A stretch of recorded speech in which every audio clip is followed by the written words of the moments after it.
Kita sedang membahas mengenai ada di dalam Alkitab seorang nabi namanya Nabi Nathan. Oke. Oke. Nabi Nathan ini datang menemui Daud. Di mana Daud gimana? Daud Kalianda apa Daud mana itu? Maksudnya Daud sang raja. Oh iya. Kirain Daud Kalianda. Ketika Nathan ini datang menjumpai Daud, karena peristiwa Daud ini mengambil istri orang. Waduh. Iya. Jadi ada seorang prajurit yang sengaja dibunuh oleh Daud dengan cara ditempatkan dia itu di pasukan depan supaya memang mati. Karena itu yang diinginkan Daud. Karena Daud ingin ambil istrinya dia. Nah, makanya diutuslah seorang nabi kepada Daud untuk menegur dia. Nah, waktu dia datang, nabi ini membawa sebuah perumpamaan. Umpamanya begini, wahai Daud, ada 2 orang dalam suatu kota. Abang simak ya. Simak ya, supaya kita nggak ngulang lagi. Ada 2 orang dalam satu kota, yang seorang ini memiliki sangat banyak kambing domba. Sementara yang seorang lagi, itu hanya punya seekor saja. Pada suatu waktu, si orang kaya yang punya kambing domba banyak ini kedatangan seorang tamu. Tetapi karena dia serakah, dia tidak mau mengambil satu kambing domba punya dia untuk disembelih dikasih tamu yang datang itu. Dia ambil punya orang miskin itu. Kemudian disidangkan itu menjadi hidangan sang tamu yang datang tadi. Nah, mendengar hal itu, Daud itu marah. Sesungguhnya orang tersebut harus dihukum mati karena dia telah berbuat keji. Dan terhadap si orang miskin tersebut harus diberikan kepadanya 4 kali lipat sebagai ganti. Lalu apa kata Nabi Nathan itu? Engkaulah orang itu, Daud. Kamu orang itu adalah kamu. Karena Tuhan telah memberikan kepadamu seluruh istana raja. Tetapi sekarang engkau mengambil istri seorang prajuritmu yang sengaja kau tewaskan. Nah, mendengar hal tersebut tersungkur dan tersujudlah Daud dan menyesal perbuatannya. Nah, itu dikutip, dijiplak sama Al-Quran. Mau tahu? Maksudnya Al-Quran menjiplak dari 2 Samuel pasal 12 itu. Dari Nah, itu yang saya bahas semalam sama Gus Wapi. Nah, Gus Wapi melarikan diri sampai nya berceceran di mana-mana. Lari menceret sampai menceretnya berjatuhan di jalanan. Lari dia tunggang langgang. Nah, tetapi ketika Al-Quran melakukan plagiatisme itu, kita bisa menemukan kenapa Al-Quran bisa melakukan plagiatisme. Saya kasih contoh ayatnya ya. Oke, bukan surat apa banyak itu? Baik. Kita inikan dulu ya. Sebentar. Kita buka Al-Quran surat Hud ayat yang bentar ya. Hud 1 sampai 25.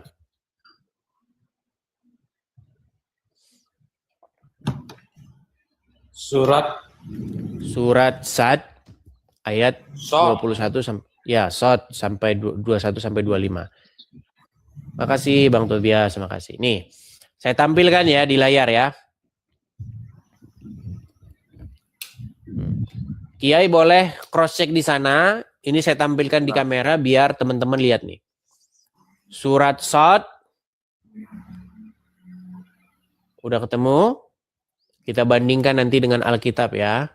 Kita bandingkan dengan Surat Sad dari berapa ya? Dari 21, dari 21.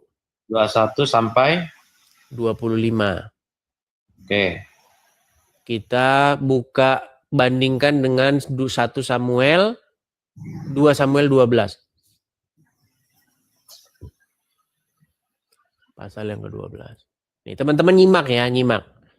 Dari sini saja kalau kita mau jujur, itu orang akan berbondong-bondong meninggalkan agama Islam. Nah, sambil Kiai buka di sana, ini saya ini kan bacakan di sini nih. Tuhan mengutus Nathan kepada Daud. Ia datang kepada Daud dan berkata kepadanya, ada 2 orang dalam satu kota, yang seorang kaya, yang lain miskin. Si kaya mempunyai sangat banyak kambing domba dan lembu sapi. Si miskin tidak mempunyai apa-apa selain daripada seekor anak domba betina yang kecil yang dirawat dia sendiri nih. Pada suatu waktu, orang kaya itu mendapat tamu dan ia merasa sayang mengambil seekor dari kambing dombanya atau lembunya untuk memasaknya bagi pengembara yang datang kepadanya itu. Jadi ia mengambil anak domba betina kepunyaan si miskin itu tadi dan memasaknya bagi orang yang datang kepadanya itu. Lalu Daud menjadi sangat marah karena orang itu dan ia berkata kepada Nathan, demi Tuhan yang hidup, orang yang melakukan itu harus dihukum mati. Dan anak domba betina itu harus dibayar gantinya 4 kali lipat karena ia telah melakukan hal tersebut dan oleh karena ia tidak melihat belas kasihan. Kemudian berkatalah Nathan kepada Daud, engkaulah orang itu. Beginilah firman Tuhan Allah Israel. Akulah yang telah mengurapi engkau menjadi raja atas Israel, dan akulah yang melepaskan engkau dari tangan Saul. Telah kuberikan isi rumah tuanmu, dan seterusnya ya. Nah ini dijiplak sama kitabmu ini. Perhatikan, surat Shad ayat yang pertama. Dan adakah sampai kepadamu berita orang-orang yang berperkara ketika mereka memanjat pagar. Nah, kata-kata memanjat pagar ini nanti jadi masalah. Ketika mereka masuk menemui Daud, lalu ia terkejut karena kedatangan mereka. Mereka berkata, janganlah kamu merasa takut. Kami adalah 2 orang yang berperkara. Yang seorang dari kami berbuat zalim kepada yang lain, maka berilah keputusan kepada kami dengan adil dan janganlah kamu menyimpang dari kebenaran dan tunjukkanlah kami ke jalan yang lurus. Nih, sesungguhnya saudaraku ini mempunyai 99 ekor kambing betina dan aku mempunyai seekor saja. Maka dia berkata, serahkanlah kambingmu itu kepadaku, dan dia mengalahkan aku dalam perdebatan. Daud berkata, sesungguhnya dia telah berbuat zalim kepadamu dengan meminta kambingmu itu untuk ditambahkan kepada kambingnya. Dan sesungguhnya kebanyakan dari orang-orang yang berserikat itu, sebagian mereka berbuat zalim kepada sebagian yang lain. Kecuali orang-orang yang beriman dan mengerjakan amal soleh. Dan amat sedikitlah mereka ini. Dan Daud mengetahui bahwa kami mengujinya. Maka ia meminta ampun kepada Tuhannya, lalu menyungkur sujud dan bertaubat. Yai, Kiai jujur dulu Yai. Yuk. Melihat sebuah kemiripan? Ya. Oke, begini Yai. Kenapa saya katakan yang di dalam Al-Quran ini menjiplak Yai? Pertama, kalau kita lihat di sini, di dalam surat Shad ayat yang ke-21,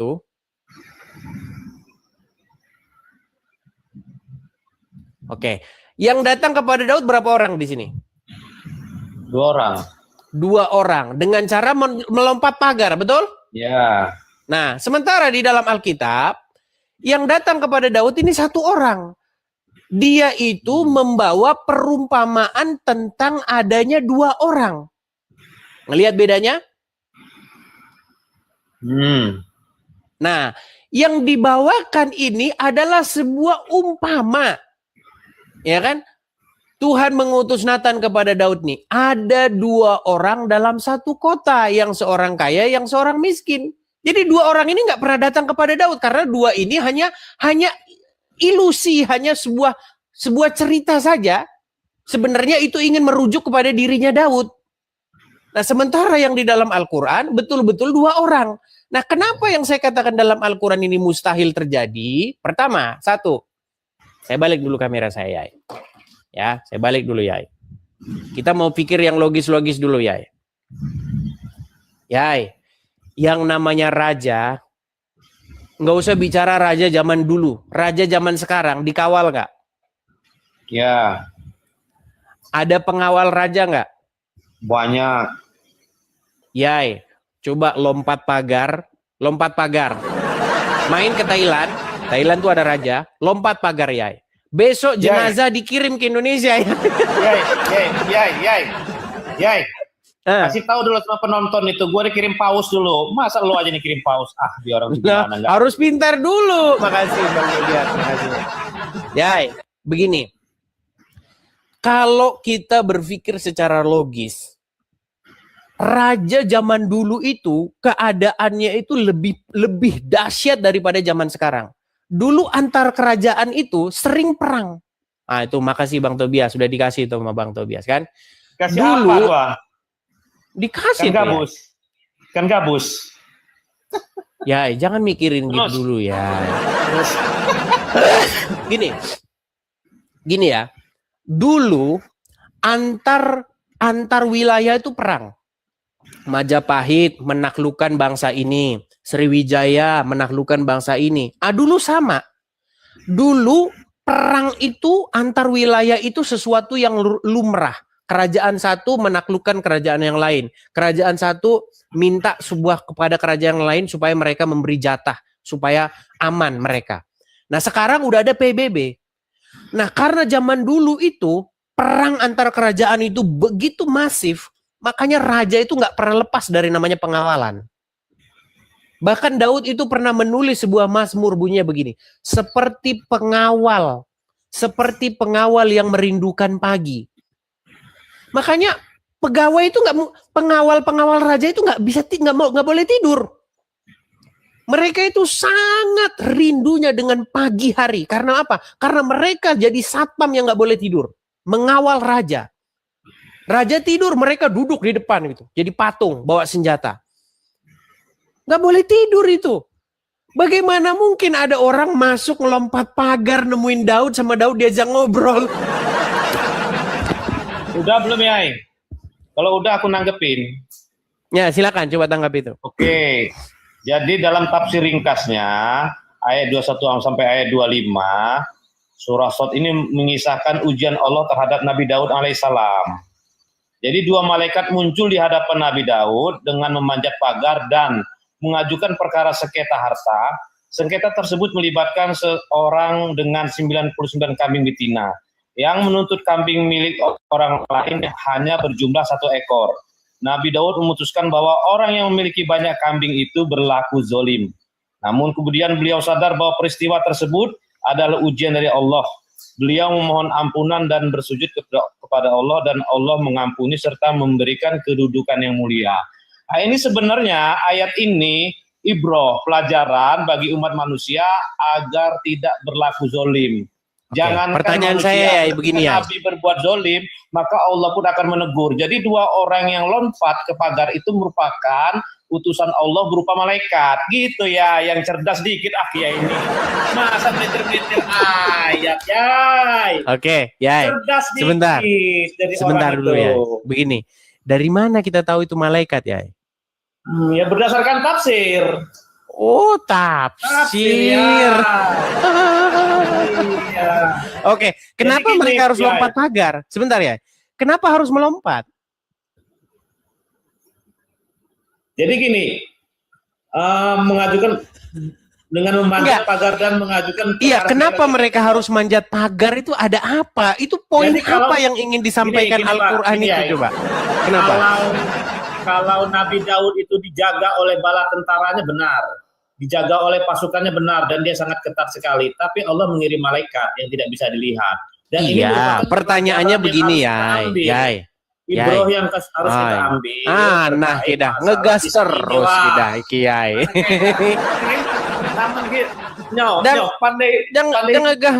Ngegas terus, Wai. Ngegas terus. Yai, coba yang ingin saya tanyakan, Yai. Bagaimana mereka itu kok harus lompat pagar segala? Ya karena pagar itu dinding daripada rumah. Malaikat jangan kan pagar malaikat. Rumah kiai aja bisa dilompatin sama malaikat. Wah, apalagi cuma. Iya, kenapa harus lompat pagar? Sebenarnya gini ya. Perkara lompat pagar itu tidak perlu dibesar-besarkan. Yang paling dibesarkan itu isi dari sebuah pelajaran dari peristiwa itu. Sekarang begini ya. Oke. Ibro. Keputusannya Daud itu betul nggak? Kita ikutin saja dia ya, walaupun ini sebuah tafsir ya. Oke, malaikat yang masuk ke dalam. Nah, ketika malaikat itu masuk ke dalam, logika apa yang membuat Daud itu menerima mengajak mereka ngobrol? Karena Ya, kalau secara nalar itu pasti Daud sudah panggil pengawalnya. Hei pengawal, ada orang masuk istana kerajaan ini. Dan mereka dengan pongahnya berkata, jangan takut, hai Daud. Ini yang diomongin jangan takut nih raja ini. Ibarat kata begini ya. Daud alaihissalam sebentar ya. Ibarat kata, Anda lompat istana kepresidenan, tahu kan? Kan di istana presiden ada presiden kan? Anda lompat pagar. Itu kalau Anda ketahuan tentara, itu pasti sudah bolong itu kepala itu. Pasti sudah jadi jenazah itu. Karena udah lompat pagar istana negara. Ini udah pasti diduga sebagai percobaan pembunuhan terhadap presiden. Ya. Nah, ketika Anda lompat pagar, tiba-tiba Anda ketemu di situ dengan presiden. Jangan takut, Pak Presiden. Kira-kira sempat nggak Anda ngomong gitu? Sempat nggak Anda ngomong, hai Presiden, jangan takut. Sempat nggak ngomong gitu? Jadi makanya gini, saya bilang ya, nggak masuk akal cerita yang ada di Quran itu ya. Gini bentar ya, sedikit aku boleh. Kan Kiai ngomong terus gantian dulu, wah, Vice Bray. Jadi kan itu Nabi Daud alaihissalam itu dia pasti paham siapa yang datang. Dua orang malaikat yang menyerupai manusia dengan melompat pagar tersebut, pasti dia sudah, aku utusan Allah, wahai Nabi Daud alaihissalam, aku nggak ada dia bilang begitu ya, aku utusan Allah. Ya ini ngada-ngada aja. Itu ya secara singkat seperti itu, dia membawa pesan dari Allah Subhanahu Wa Taala untuk mengingatkan kepada Nabi Daud agar tidak berbuat zolim. Saya balik dulu ya. Kezoliman yang Anda lakukan, maka tebusannya dengan mengganti kambing-kambing itu dan dia bertobat kepada Allah Subhanahu Wa Taala. Begitu ya alurnya. Baik, kita tampilkan ya. Dan gitu. Adakah sampai kepadamu berita orang-orang yang berperkara ketika mereka memanjat pagar?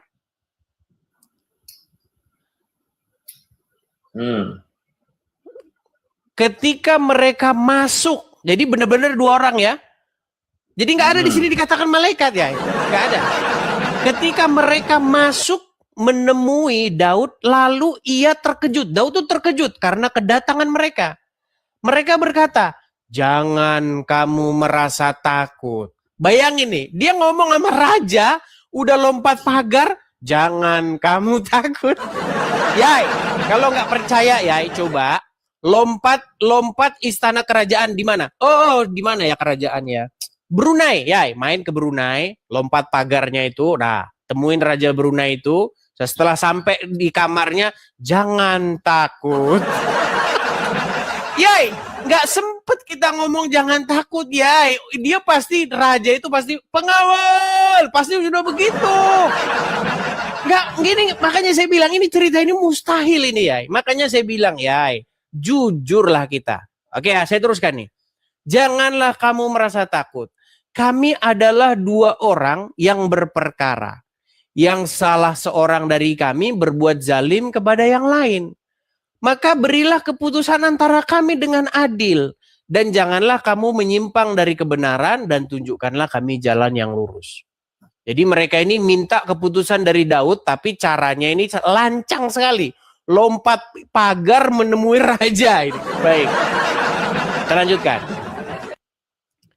Sesungguhnya saudaraku ini mempunyai 99 ekor kambing betina dan aku mempunyai seekor saja. Maka dia berkata, serahkanlah kambingmu itu kepadaku dan dia mengalahkan aku dalam perdebatan. Terus Daud berkata, ini baik benar Daud ini, udah lompat pagar istananya, dijawab-jawab sama Daud ya. Daud berkata, sesungguhnya dia, maksudnya yang punya kambing banyak tadi itu ya, telah berbuat zalim kepadamu dengan meminta kambingmu itu untuk ditambahkan kepada kambingnya. Dan sesungguhnya kebanyakan dari orang-orang yang berserikat itu, sebagian mereka berbuat zalim kepada sebagian yang lain. Entah apa nih maksudnya ini. Kalau baca Quran ini agak-agak ada yang ngomong ke sini dia bahas yang lain. Kecuali orang-orang yang beriman dan mengerjakan amal soleh. Dan amat sedikitlah mereka ini. Nah, dan Daud mengetahui bahwa kami mengujinya. Maka ia meminta ampun kepada Tuhannya lalu menyungkur sujud dan bertaubat. Nah, Yai, keputusannya Daud udah benar belum? Itu sebuah kebenaran. Itu satu peringatan halus buat. Sebentar ya, keputusannya Daud sudah benar belum? Sudah benar. Keputusan apa? Keputusan Nabi Daud sudah benar untuk mengganti kambing dan dia mengakui kesalahannya dan dia bertobat. Sebentar, apa salah Daud? Sebentar, apa salah Daud? Dia kan memutuskan perkara dengan benar. Sesungguhnya dia berbuat zalim kepadamu dengan meminta kambingmu itu untuk ditambahkan kepada kambingnya. Betul? Berarti Daud kan menyalahkan orang yang punya 99 kambing tadi. Iya. Keputusannya Daud kan sudah benar ini. Betul. Nah, terus dia kok tersungkur sujud dan bertaubat dari mana?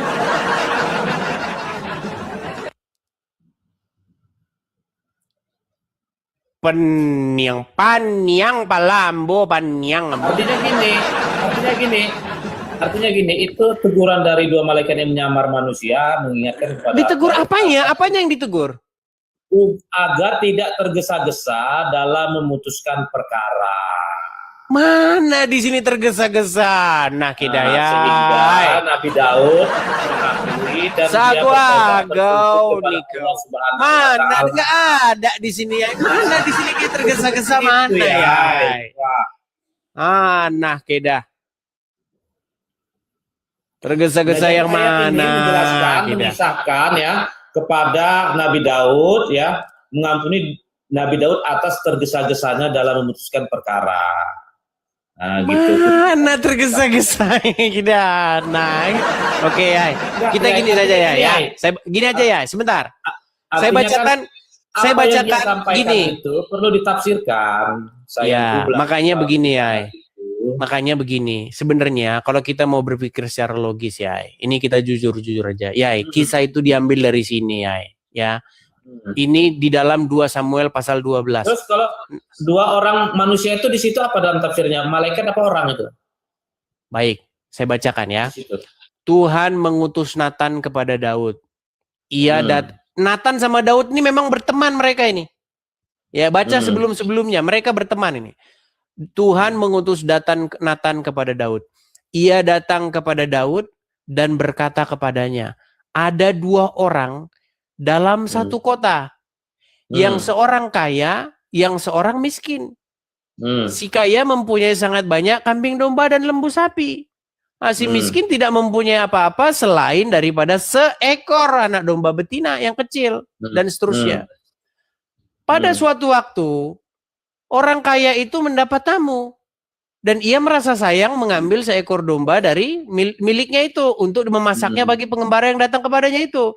Jadi ia mengambil anak domba betina kepunyaan si miskin itu tadi dan memasaknya bagi orang yang datang kepadanya itu. Daud menjadi sangat marah karena orang itu dan ia berkata kepada Nathan, demi Tuhan yang hidup, orang yang melakukan itu harus dihukum mati. Dan anak domba betina itu harus dibayar 4 kali lipat karena ia melakukan hal tersebut dan karena ia tidak mengenal belas kasihan. Kemudian berkatalah Nathan kepada Daud. Nah, ini poinnya. Engkaulah orang itu. Beginilah firman Tuhan Allah Israel. Akulah yang mengurapi engkau menjadi raja atas Israel dan akulah yang melepaskan engkau dari tangan Saul. Telah kuberikan isi rumah tuanmu kepadamu dan istri-istri tuanmu ke dalam pangkuanmu. Aku telah memberikan kepadamu kaum Israel dan Yehuda dan seandainya itu belum cukup, tentu ku tambah lagi ini dan itu kepadamu. Mengapa engkau menghina Tuhan dengan melakukan yang jahat di matanya? Uria, orang Het itu kau biarkan ditewaskan dengan pedang. Istrinya kau ambil menjadi istrimu. Dan dia sendiri kau biarkan ditewaskan oleh Bani Amon. Oleh sebab itu, pedang tidak akan menyingkir dari keturunanmu sampai selama-lamanya. Karena engkau telah menghina aku dan mengambil istri Uria orang Het itu untuk menjadi istrimu dan seterusnya. Lalu apa kata Daud? Lalu berkatalah Daud kepada Nathan, aku sudah berdosa kepada Tuhan.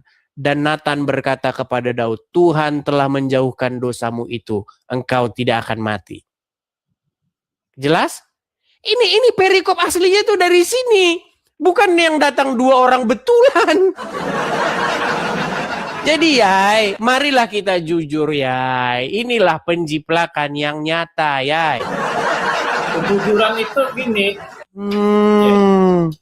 memang kita harus jujur dalam berdiskusi. Pertama itu modalnya harus jujur. Ketika diskusi itu tidak jujur, lebih baik tidak berdiskusi.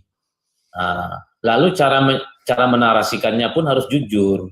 Nah, kalau versinya Kiai itu jelas menarasikan ayat suci Al-Quran itu dengan cara menarasikan dari sisi negatif dan framing seolah-olah. Oke, kalau begitu Yai, bagaimana kita bisa yakin bahwa 2 orang yang datang kepada Daud yang melompat pagar itu bukan suatu peristiwa yang tidak terjadi?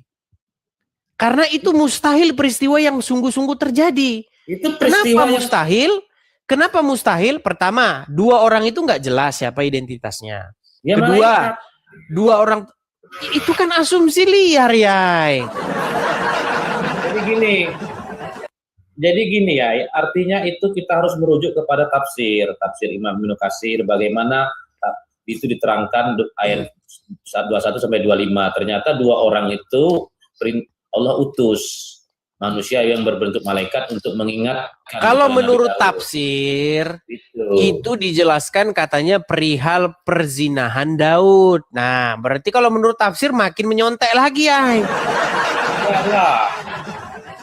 Tafsir mau kita bacakan tafsirnya. 21 sampai 25 mengisahkan ujian bagi Nabi Daud atas. Oke, baik, kita bacakan tafsirnya ya. Malaikat menyamar menjadi manusia memanjat mihrab untuk meminta keputusan perkara kasus persisian kambing. Baik. 99 PS 1 ekor. Kita tunjukkan ya. Memang mereka ini sungguh-sungguh nekat yang nyata ini. Saya balikan ya. Kalau kita ngomong ya, kita nggak menggunakan ini ya. Sebentar ya. Ini sungguh-sungguh kebenaran yang nyata ayat Al-Quran ini. Wahyu dari Allah Subhanahu Wa Taala untuk teman-teman kita ketahui. Begitu. Kita balik kamera ya. Lihat ya. Iya. Surat Shad ayat 21 sampai 25. Mari ya. Oke, kelihatan ya? Kelihatan? Ya. Oke. Tafsirnya ya. Ntar kita kita hilangin dulu. Tafsir apa itu? Tafsir Ibnu Katsir ya. Oke. Kelihatan ya? Sesungguhnya dia telah berbuat zalim kepadamu, meminta dan seterusnya nih. Para ulama tafsir bukan tafsir Ibnu Idris TV bukan ya? Ini loh, Ibnu Katsir ya ampun ya, saya ini dituduh terus kita. Lanjut ke dalam begini. Oke, lihat. Nih. Perhatikan kita baca ya. Menurut para ulama tafsir sehubungan dengan ayat ini telah mengetengahkan suatu kisah yang kebanyakan sumbernya berasal dari kisah-kisah Israeliat. Nah, lihat kan? Nah, tidak ada satupun hadis pun dari Nabi yang menerangkannya hingga dapat dijadikan sebagai pegangan. Nah, nggak ada, Muhammad aja nggak tahu ini karena memang yang ambil dari sini. Nah, perhatikan nih. Di sini dikatakan apa? Nih ya. Ia terkejut dan ya tempat kedatangan ini dan seterusnya. Seorang pun masuk menemuinya tiba-tiba dan seterusnya. Telah diriwayatkan dari Ibnu Abbas dan seterusnya bahwa yang dimaksud karena kamu ngujinya dan seterusnya ya. Kita lihat nih. Menurut suatu riwayat, nih saya bacakan ya. Nih. Perhatikan ya.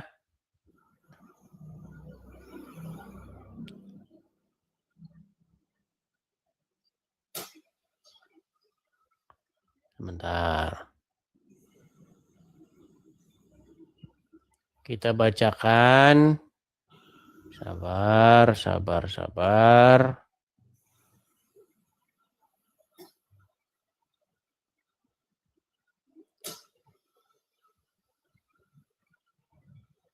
Panjang bener nih ya tafsirnya ya. Panjang ya. Kiai harus cerdas kalau belajar Al-Quran. Kalau belajar Bible mudah. Ya karena baca Quran ini tafsir semua isinya ya. Karena Al-Quran ini lebih pantas dikatakan kitab tafsir. Kalau Bible bahasa Indonesia langsung paham. Kalau Al-Quran mesti bisa alif-alifan dulu. Kalau kayak nggak hafal alif-alifan gimana mau bener ini memahami Al-Quran? Tapi ini yang mau saya sampaikan ya. Yang mau saya sampaikan ini apa dikatakan di sini ya? Para ulama tafsir sehubungan dengan ayat ini telah mengetengahkan suatu kisah yang kebanyakan sumbernya berasal dari kisah-kisah Israiliyat. Nah, jelas? Jelas nggak? Nah, itu. Jadi intinya ya, yang saya mau sampaikan, intinya adalah bahwa apa yang tertulis di dalam Al-Quran tersebut itu mustahil sebagai sesuatu yang bisa kita percaya. Karena apa? Karena itu melanggar yang namanya logika. Pertama, satu, kalau ada orang masuk menemui raja dengan cara melompat pagar, itu boro-boro dia mau ngomong ya, dia sudah pasti dipancung karena dia berusaha melakukan percobaan pembunuhan terhadap raja. Yang pertama. Malaikat. Yai, malaikat itu kan asumsi liar.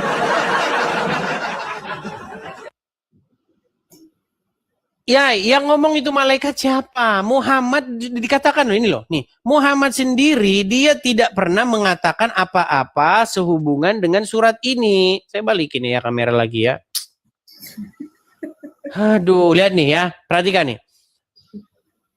Para ulama tafsir sehubungan dengan ayat ini telah mengetengahkan suatu kisah yang kebanyakan sumbernya dari kisah-kisah Israel. Tidak ada satu hadis pun dari Nabi SAW yang menerangkannya. Nggak ada ya. Anda bilang malaikat dari mana? Kenapa nggak Anda bilang gondoruo sekalian? Makanya saya bilang, ini mustahil bisa kita percayai sebagai peristiwa yang sungguh-sungguh terjadi. Maka kesimpulannya, ini merupakan kesalahan daripada para penulis Quran tersebut, ya. Dia mau nulis sebenarnya yang datang kepada Daud itu Nathan seorang diri membawa perumpamaan. Tetapi mungkin karena dia kurang bahasa Ibrani, karena yang disuruh menulis Quran itu adalah Zaid bin Sabit yang baru belajar bahasa Ibrani. Dia ambil yang bagian yang kedua tadi. Sehingga dia datang kepada Daud dengan cara melompat pagar. Nah, kata-kata melompat pagar ini ya, ini didapatkan dari mana? Nah, kemudian mihrab dia masuk menemui Daud. Al-Quran bukan pagar mihrab. Iya, mihrab itu kan artinya pembatas ya. Pembatas. Iya, melompati pembatas. Artinya kan melompati batas. Namanya istana itu kan ada batasnya, ada boundary-nya, ada pagernya. Betul? Betul. Nah, itulah yang dilompati. Nah, bagaimana mungkin orang lompat masuk istana raja itu bisa selamat? Yai, sebentar Yai. Kalau Anda lompat masuk istana raja, tujuannya apa? Ya itu kalau manusia tanpa izin jelas akan membuat perlakuan yang tidak benar. Tapi kalau malaikat, tujuannya sudah pasti assassination. Tujuannya pembunuhan terhadap raja. Makanya nggak dia dibiarin hidup ya. Belum tentu juga dia itu ini. Kalau tukang sapu sekalipun nggak mungkin dia lompat pagar, Yai. Kalau ya bayangin ya, nggak usah raja ya, nggak usah raja. Nggak usah raja. Yang kecil-kecil aja. Contoh, apa sih contohnya? Kapolres atau kepala ini, kalau TNI itu apa? Markas TNI itu apa namanya? Apa namanya teman-teman? Kalau kalau wilayah kabupaten kan punya Polres. Nah, kalau kabupaten di TNI itu apa namanya? Dandim. Dandim misalnya. Nih, bayangin ya, ada kodim, ya, rumah kodim itu kan dijaga itu sama pengawal. Anda lompat ke situ ya, wah meninggal. Pasti sama penjaga itu pasti ditembak mati ya, karena itu sudah pasti percobaan pencelakaan. Apalagi raja ya, raja dia ya. Nah, kita lompat istana raja, lompat pagar tetangga saja kamu digebuk sama orang. Apalagi ini lompat ke rumahnya raja. Orang yang dilindungi super ketat. Aduh, gimana kita mau percaya sama cerita-cerita begini ya? Tadi sudah saya sampaikan terkait 2 orang itu utusan dari Allah berupa malaikat yang menyamar jadi manusia. Asumsi liar itu ya. Nabi Daud, agar Nabi Daud jangan tergesa-gesa untuk memutuskan sebuah perkara. Jadi Nabi Daud pun mengakui dan sehingga dia bertobat dan bersujud kepada Allah Subhanahu wa Ta'ala. Nggak ada dia bertobatnya di situ karena tergesa-gesa ya. Itu kisah pelajaran yang wajib kita ambil. Itu sebenarnya kisah yang wajib kita ambil ibrohnya. Baik dalam Al-Quran. Di mana di situ Daud menyesal karena dia tergesa-gesa.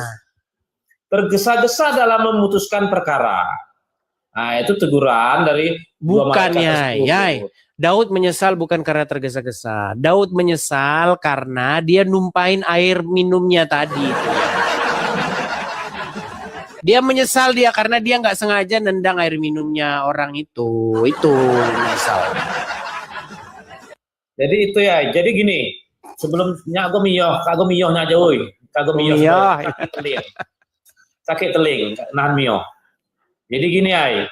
Artinya itulah kitab Al-Quran, sebuah kebenaran yang bisa diuji dengan akal dan pikiran yang sehat. Nah, berbeda dengan Bible. Bible itu kontroversi. Ayat Bible satu dengan Bible yang lain bertentangan. Bagaimana manusia dipaksakan menjadi Tuhan. Oke ya, salam sehat dari Tanah Lampung. Assalamualaikum. Ya udahlah, ya. Salam teman-teman Lampung. Jadi teman-teman sekalian ya, itu tetangga saya dia tuh ya. Lihat nih teman-teman. Dari mana lah jalan ceritanya Daud menyesal karena tergesa-gesa? Dari mana? Dan Daud berkata, sesungguhnya dia telah berbuat zalim kepadamu dengan meminta kambingmu untuk ditambahkan kepada kambingnya. Dan sesungguhnya kebanyakan dari orang-orang berserikat itu sebagian berbuat zalim kepada yang lain. Kecuali orang-orang yang beriman dan mengerjakan amal soleh. Dan amat sedikitlah mereka ini. Dan Daud mengetahui bahwa kami mengujinya. Maka ia mana di sini meminta ampun karena tergesa-gesa. Kalau yang nggak ada di sini ya bilang aja Daud menyesal karena dia tidak sengaja menumpahkan air minum orang itu. Makanya Gus Wapi teman-teman, gara-gara ini semalam itu lari dia tunggang langgang. Ya. Lalu ributlah si Mila, turunkan dia. Jadi teman-teman, kalau misalnya kalian ketemu Wafi, ya saya minta tolong untuk mengejar itu, mencecar dia dengan mengatakan bahwa peristiwa itu adalah dongeng-dongeng yang tidak mungkin terjadi karena mustahil itu. Siapa 2 orang itu, tanyakan sama dia. Seperti itu ya teman-teman ya. Sebenarnya ada banyak lagi teman-teman, ada banyak lagi. Nah, besok mungkin kita akan membahas mengenai ada lagi yang sering diejek oleh mereka tentang perumpamaan orang bodoh dan orang bijaksana. Begitu. Itu kan sering diledek sama mereka itu. Surgamu berisi orang bodoh itu katanya. Nah, Nanti kita akan makanya teman-teman banyak sekali kutipan-kutipan di dalam Alkitab kita itu dicolong masuk ke dalam kitab mereka. Begitu. Saya sudah pernah menulis buku tentang itu bahkan. Begitu. Ya, mungkin teman-teman kita akan buat lagi buku yang versi terbaru ya, yang akan kita judul bagaimana kita mengetahui bahwa kitabnya Uncup menjiplak Bible. Nah, itu besok mungkin kita akan produksi kitab itu untuk bacaan teman-teman ya. Oke teman-teman, sehubungan kita ini kena ban ya teman-teman. Kita ini udah kena pembatasan dari tadi, makanya 6.000 terus mandek di sini teman-teman. Kenapa mandek? Karena kita kena ban. 3 ini pembatasannya.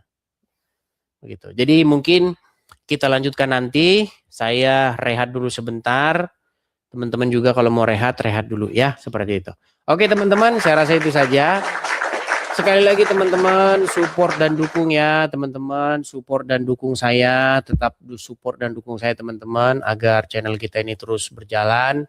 Teman-teman, bagi yang punya berkat berlebih, bagi teman-teman yang mau memberkati saya dengan berkat finansial, teman-teman bisa support saya di situ tuh. Yang ada di layar kalian, silakan teman-teman tangkap layarnya. Dan teman-teman yang nonton di YouTube juga itu ada tulisan berjalan. Teman-teman bisa support saya di situ secara finansial ya. Bagi teman-teman yang punya berkat berlebih yang mau mensupport saya secara finansial. Oke, saya rasa itu saja ya teman-teman ya. Kita rehat dulu sejenak. Kita sambung lagi di kesempatan-kesempatan berikutnya. Tuhan Yesus kiranya memberkati kita semua. Shalom. Selamat malam. Selamat menikmati hari libur panjang. Kongsi Facai ya teman-teman ya, bagi teman-teman kongsi Facai, semoga rahmat, berkat dan kelimpahan daripada Tuhan melimpah atas kita semuanya. Terima kasih.